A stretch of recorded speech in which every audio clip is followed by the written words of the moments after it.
Hey, everybody. Hey, Dr. Lamb. Hey.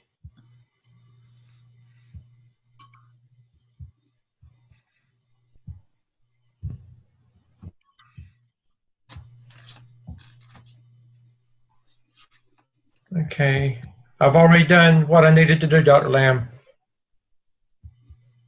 You gonna make me the host? Yes, sir, because you were going to pull up some documents for Mm-hmm. for 603. So that.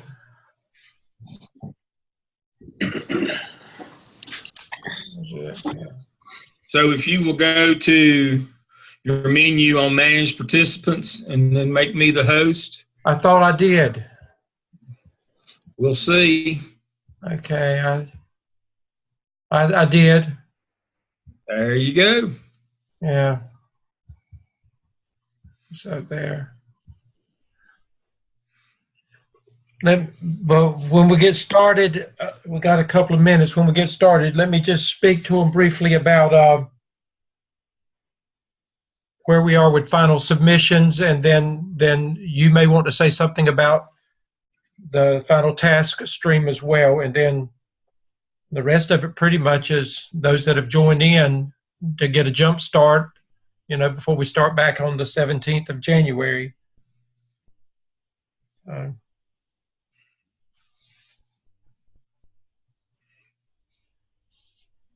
know everybody's ready for Christmas break, aren't you? I see the heads nodding.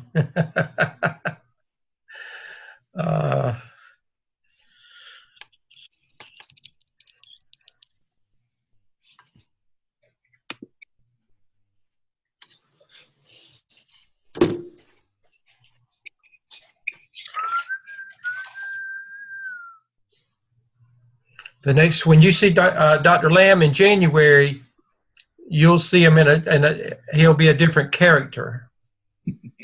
He won't be Santa Claus then. No, y'all should have had me this semester. I'm much kinder when I'm Santa Claus. Just remember, I'm with you. I got your back, guys. So just if he gives you too much of a heart of a problem, let me know, and I'll take care of him. No, he's really just kidding you.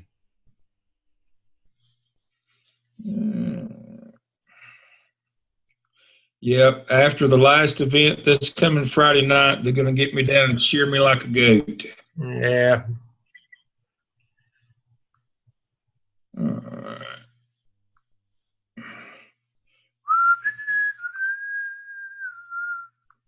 What time do you have, Dr. Lamb?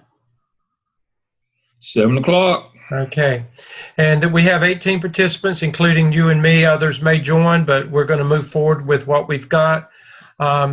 For those of you that have joined, for the most part, I have spent, and Dr. Lamb has too, we've spent pretty much around the clock in Blackboard and Task Stream, have we not, Dr. Lamb?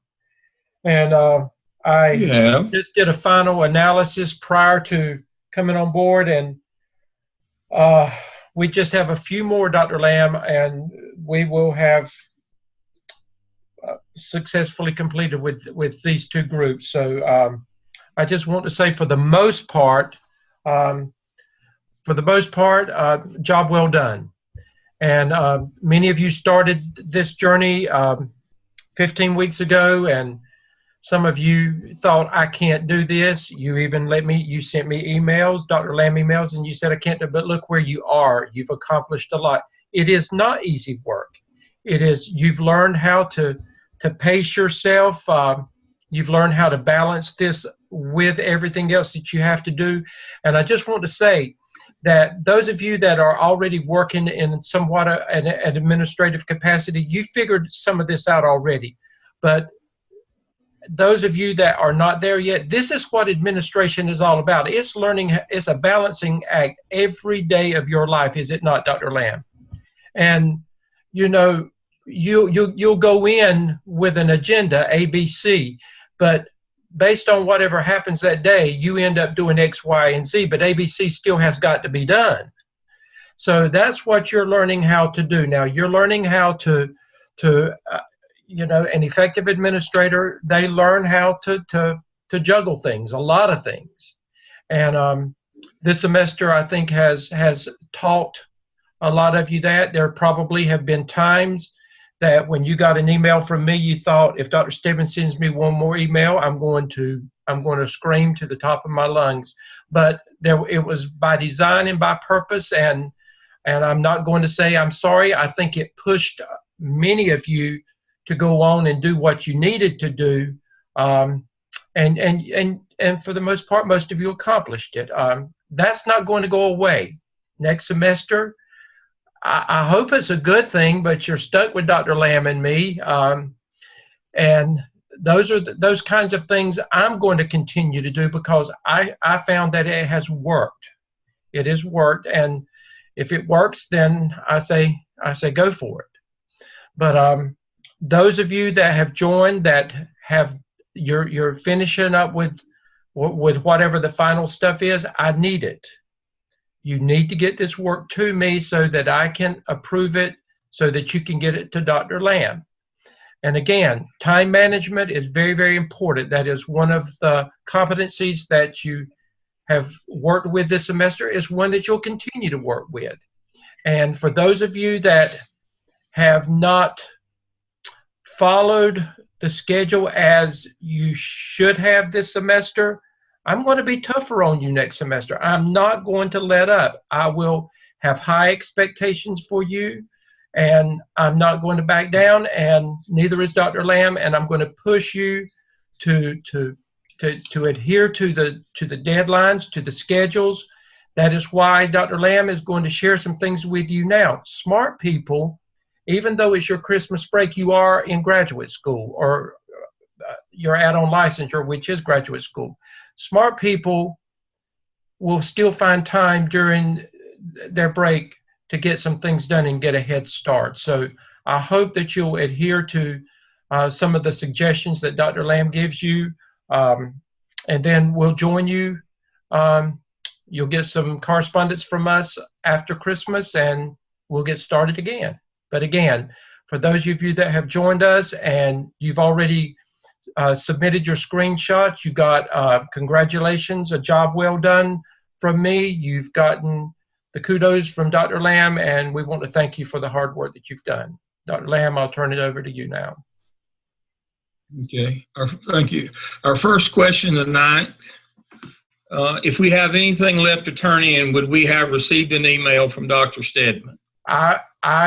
If they have submitted their final document and you've given a grade and they've given me a screenshot, then they're okay. They're okay. That would mean I would not have approved all of that had they not gotten to the point that they were okay. Now we're going to talk about submissions to Blackboard early, the very first Zoom session we have together. I think it was a learning experience for many, Dr. Lamb, but some they double submitted, and I know they talk to each other, some of them do, and when they look at that, their points, some are going to say, well, they got 100 points more than I got. Well, it's because sometimes you submitted something that maybe you shouldn't have submitted, but the only way I could clear it in Blackboard was to give it a grade. So you're okay.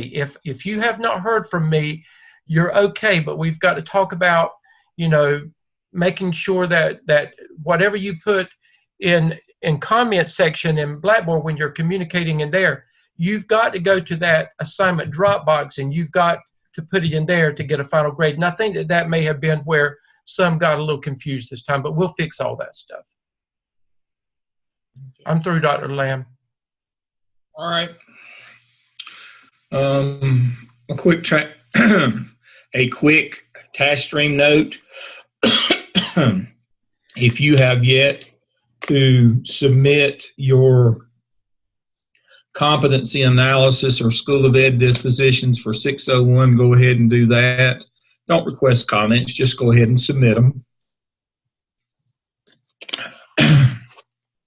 Make sure that you upload your round of competencies for this semester, all 21, in your competency folio. If you don't have a competency folio, email me tonight and I'll send you the directions. You should have already uploaded your competency folio and started putting some proofs in it. And then you request comments from me on those. Please remember that digital learning competencies have been integrated into the 21 competencies. There's nothing for you to upload in that section. That's just there for informational purposes.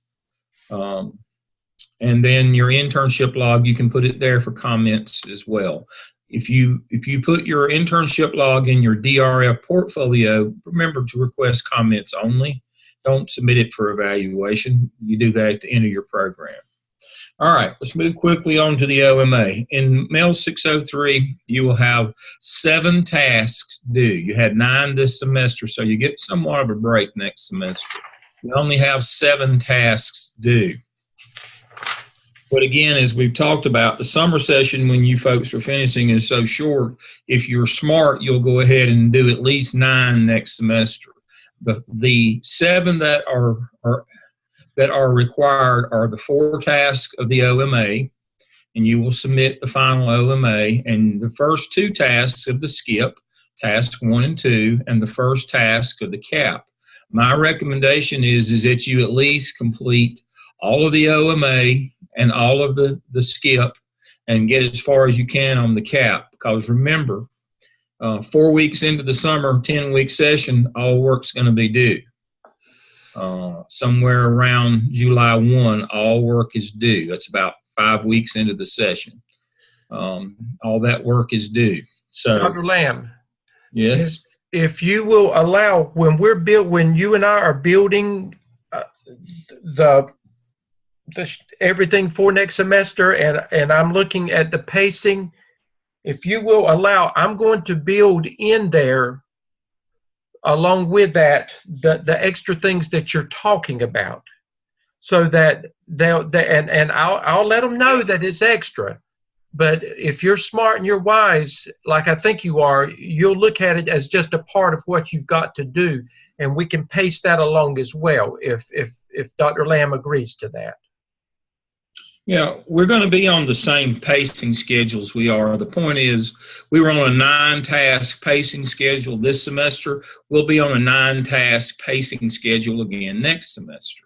And that 9 tasks will get all 4 tasks of the OMA, all 4 of the SCIP, and the first one of the CAP. That's the pacing schedule that we're going to be on. That's 2 extra tasks of the SCIP that aren't required, but we're going to be on that pacing pacing schedule. So that's what we're going to do, so that when you get to 605 in the summer, you will only have to complete your CAP and then put your PSYOP together from the first 5. And they're going to be so happy. They're going to love us to death by that time. Maybe you, not so much me, but maybe they'll love you too, Dr. Lamb. All right. Okay, let's look at the OMA. This is what you're going to start on, starting in the 3rd week in January. Organizational management. This is about 3 things. It's about your master schedule, a supervision schedule, and a duty roster.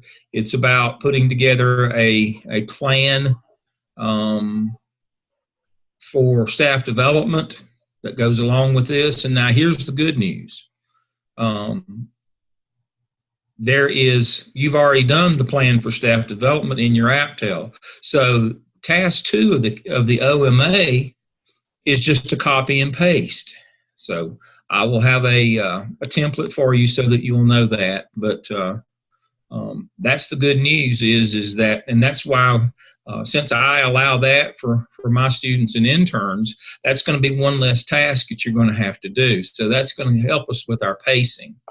Again, OMA 2, and we'll get to it in just a minute. OMA 2 is just what you did in the APTEL. It's you'll know which task it is when we get there. Now, it's not just about a master schedule, a duty roster, and a supervision schedule. It's about a legal master schedule, duty roster, and supervision schedule. 603 is law and finance, and so I'm going to be teaching you law and finance. And here are the things. The narrative report and possible level will demonstrate your knowledge of legal requirements for planning and instructional time. Best scheduling practices, best practices in mentoring and coaching teachers, knowledge of the North Carolina teacher evaluation system, value of teacher leadership, how to recruit potential teacher leaders, function of a school improvement team, communications, media, and formats, knowledge of sources of federal, state, district policies intended for school improvement goals, and also the funds, North Carolina's accountability system, legal requirements for accommodating exceptional learners, and knowledge of technology related to demonstrated task and program development. So remember, this class is about law and finance, and it's about how to build a master schedule as a part of the school improvement plan that is supported by your local budget. Let me say that again. It's about building a master schedule that is supported by your budget, and it's about the master schedule is one part of the overall school improvement plan, which has to be supported by the budget. And we'll talk about that during the semester. Dr. Lamb, those from South Carolina, where you see North Carolina, you would just look at what South Carolina does in those areas. Right. It's the same stuff. Pretty much in every state. Yeah. All right. All right. Let me see. We got a question right quick. Will we need to purchase textbooks for next semester? Yes, you will. But they're not that expensive, and I think there's only a couple of them. We're going to look at those in just a minute, so remind me about the textbooks. We will do that. All right. The candidate will research and develop analysis of school context at the internal and external, district, state, federal levels to include demographic information regarding students and staff, and places this information in the state and the national context. Okay. District, state, and federal policy law and district mandates that regulate structures, rules, and procedure in place for students and staff. You need to make sure that you understand what exceptional learners is. When we look at that, exceptional learners is your EC 504 programs, your academically gifted program, your Title I, ESL. English as second language. Yeah. All of those, English as second language.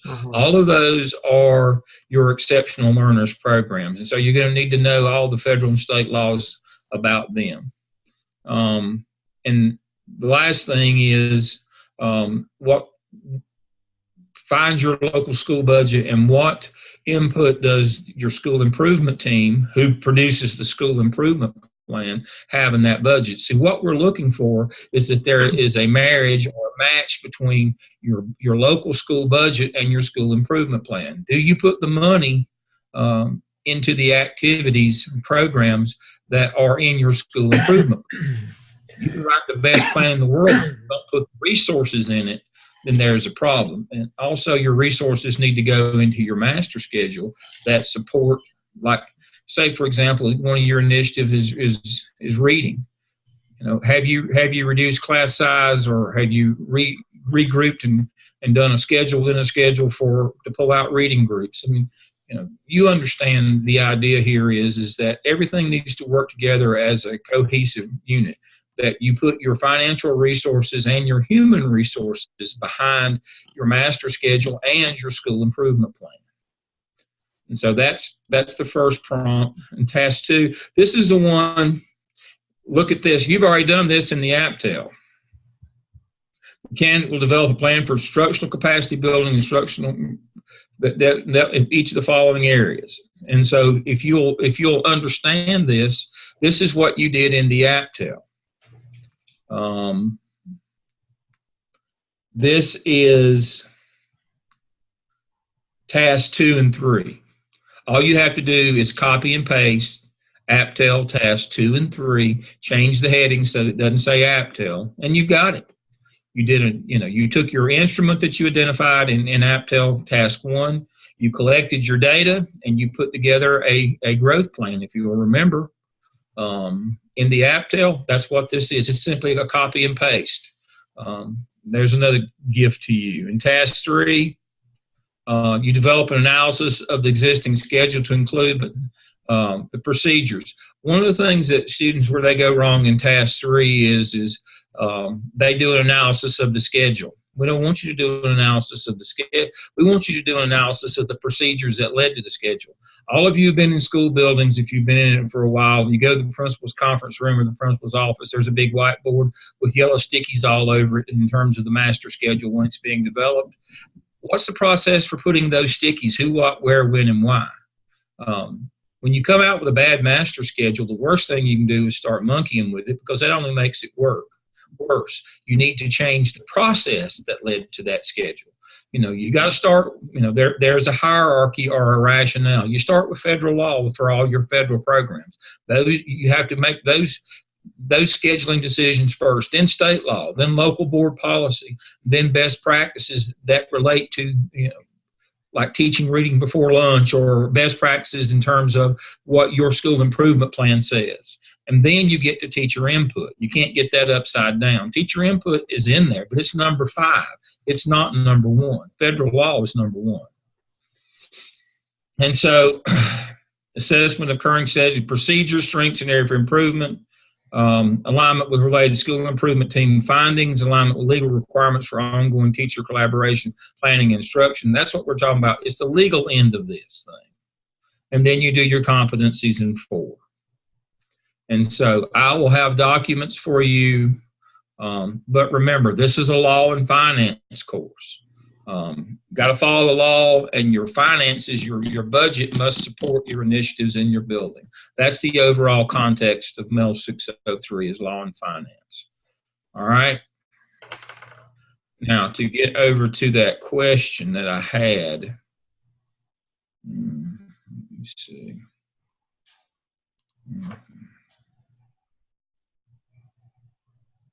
Let me see if I've got it.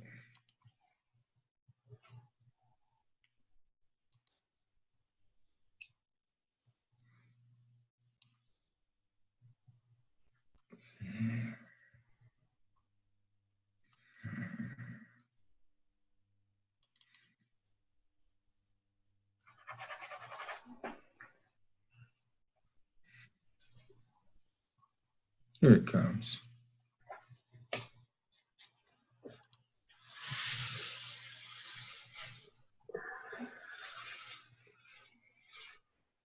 And here's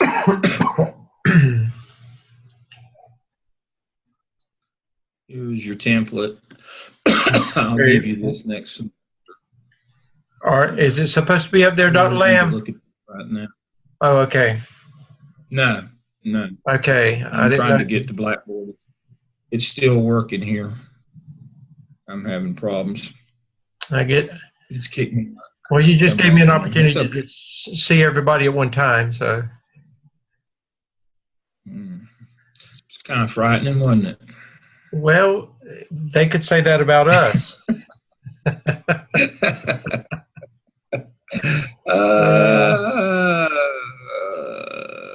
Let's see. All right.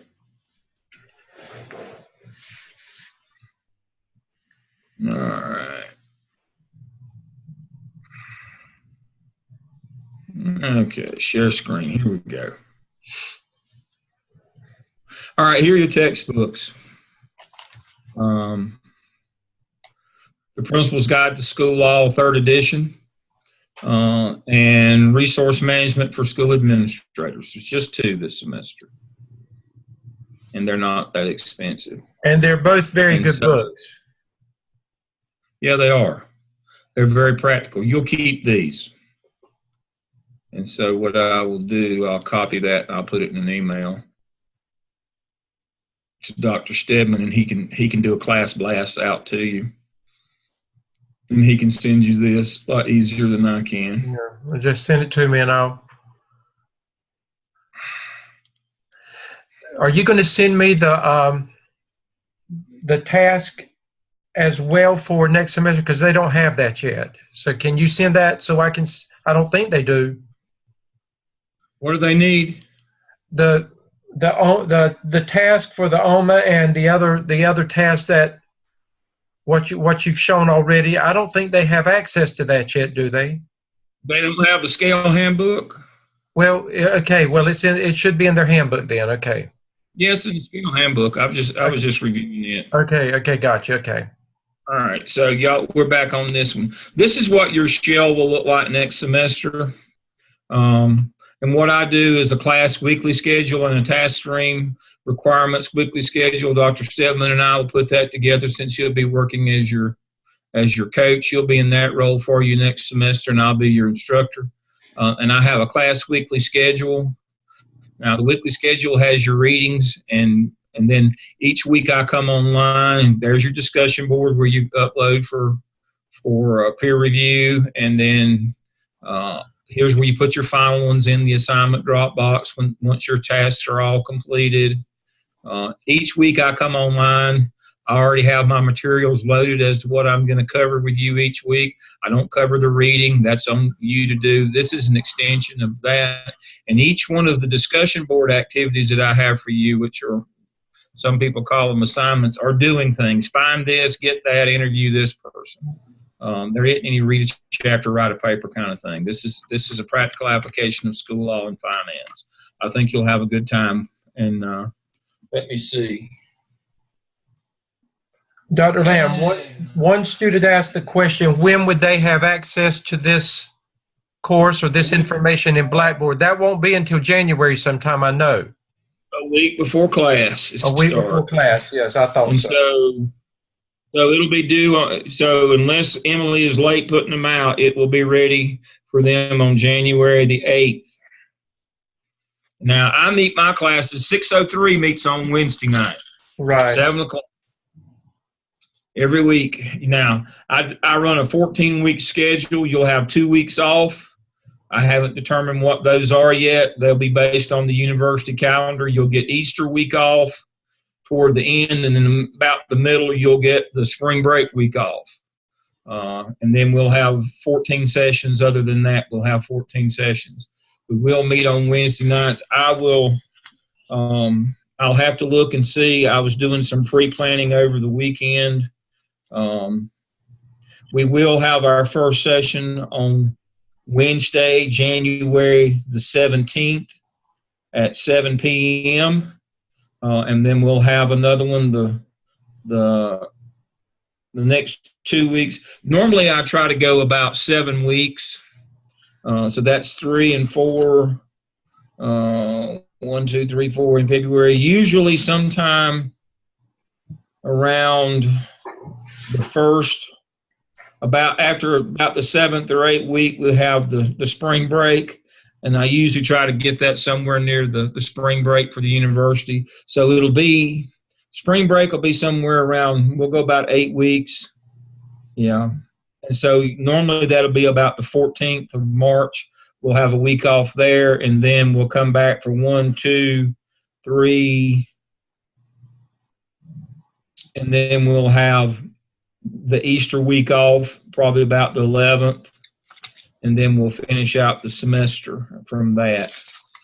But that'll kind of give you an idea of what we do. But as you can see from the screen, for example, we'll look at the week 2 Zoom. I'll go over North Carolina general statutes, crisis box emergency plan, and facilities inventory index. These are all from a legal perspective. We'll go over those things. Again, you'll have been reading about those things in your book that week. But again, I don't cover the reading. I cover the practical application. That facilities assessment inventory, many of you know that you have to do a monthly fire drill. Did you also know that twice a month you're required to do a safety inspection of your facility? And you better have some record of it. Usually the new AP, and that's going to be you folks, the new AP is the one that gets all of these jobs. You and the custodian twice a month are going to have to make sure there's no fire hazards on your campus. You're going to need proof that you did that. I developed, and this one's still in use in Charlotte, Mecklenburg. I developed it years ago so that we'd have some record. So if we had some kind of an incident in a school, the school administration, the school staff could prove that they had done their due diligence twice a month as required by law in doing those safety inspections. That's the kind of stuff that we're going to cover. When we look at discussion boards, this is the kind of stuff that we're going to do in discussion board. I'm not going to have you read a chapter and write a paper Locate copies of your emergency crisis plan. How long did it take you and your administrator to find the plans? According to what you read, is the plan appropriate? Examine a school or district field trip policy. Reflect on financial liability. Observe a student due process at school. Interview an assistant principal or other disciplinarian. Examine a policy on cyberbullying. Attend an IEP meeting. Interview the chair of your school intervention team. Interview an administrator concerning human resource practices. Interview an administrator about services such as employee assistance. Conduct a facilities walkthrough using that inventory I just showed you. Interview an administrator about fundraising. List the 5 most important steps in school-based budgeting process. Talk to your principal about that. Locate a copy of your school budget. Does it contain federal, state, and local funds? Then I have a hypothetical case on abuse, and then examine a policy on harassment. That's the kind of things that you do in 603. It's much more practically oriented. It's a practical course in school law and finance. We won't be getting into things like letting bonds and that kind of stuff. We'll be talking about local budgets and sources of funds and money. More questions, I see. All right. When we have access, it should be, you should have the week before class start, as I said. Let me look at that date again. You should have access on Monday or Tuesday, January 8th or 9th. Will we get to keep our current Zoom groups? Yes. Okay. And then Christina had to go. All right. Yeah, you can keep your same Zoom groups. That's fine with me. And of course, you know that you go to discussion board. You go to your discussion board, and I have a place in discussion board for you to upload all of your tasks for peer review. And I will add Skip 3 and 4 to our discussion board for next semester. I'll have those in there for you. Goes pretty good. Seems to enjoy it. Let me give you a quick overview of the class weekly schedule. Tell me if you can see this when it pops up. Dr. Lamb, while you're pulling that up, one of the other questions was that since they wouldn't have access to anything until around the 8th of January, how could they get started again? Go back to your handbook. I've gone back to the handbook like Dr. Lamb mentioned to me a while ago, and you can follow the prompts, the task and the prompts, and that'll give you a chance to get started on everything that you need to do is in there, and you can go ahead and get started on a lot of that stuff just through your handbook. Yeah. Okay. All right.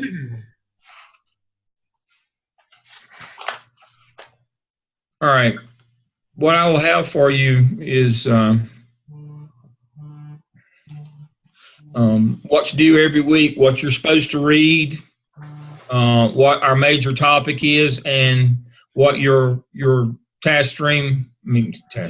what your discussion board assignment is for that week that goes with it. And then I have a separate schedule for your evidence artifact work. And so it's pretty much laid out for you week to week what you're supposed to do. And you know, the reading matches the discussion board activity, matches what I'm going to cover, the practical application of that week. Every week we'll have a central theme, a topic. And everything that you do that week will be related to that topic. The reading you do, my presentation, the activity that you do in discussion board, and it will be an activity, not just a read a paper thing. The activity, all of them will be related to the same topic. So we'll have a weekly topic. And that's what you'll explore that week.